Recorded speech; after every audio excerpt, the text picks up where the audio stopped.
সম্মানিত প্রিয় বন্ধুগণ, এই আমার দেশের এতগুলা মানুষ, এতগুলা ছাত্রছাত্রীরা জীবন দিয়ে, জান দিয়ে, রক্ত দিয়ে এই বেবিচারী সরকার শেখ হাসিনাকে পতন করেছে।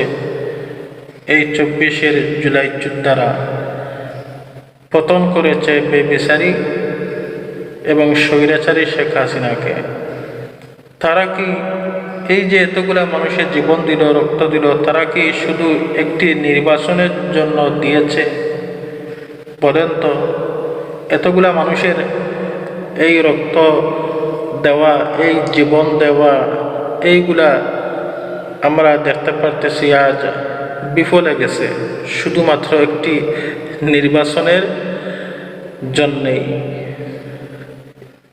তাহলে বলেন তো, দেশের জনগণের কী লাভ হলো? আর দেশের কি ফায়দা হলো? আরো লস হয়েছে, দেশের অনেক ক্ষতি হয়েছে। শুধু লাভ প্রধানমন্ত্রীর হয়েছে, আর কিচ্ছু না। সরকার পাল্টিছে, প্রধানমন্ত্রীর ক্ষমতা পাইছে বা ওনার ক্ষমতা বাড়ছে, এই শেষ, আর কোনো লাভ নয়। আরো দেশের ক্ষতি হয়েছে, লস হয়েছে।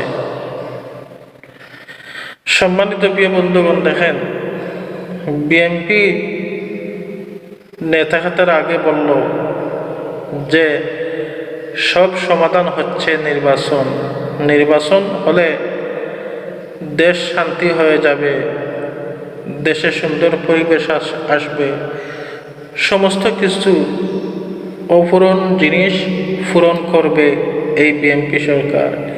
কিন্তু তারা জনগণের কি আশা আকাঙ্ক্ষা পূরণ করতেছে? এটাই পূরণ করতেছে যে আগে চাঁদা 100 টাকা, এখন 300 টাকা, এই, আর কিচ্ছু নয়।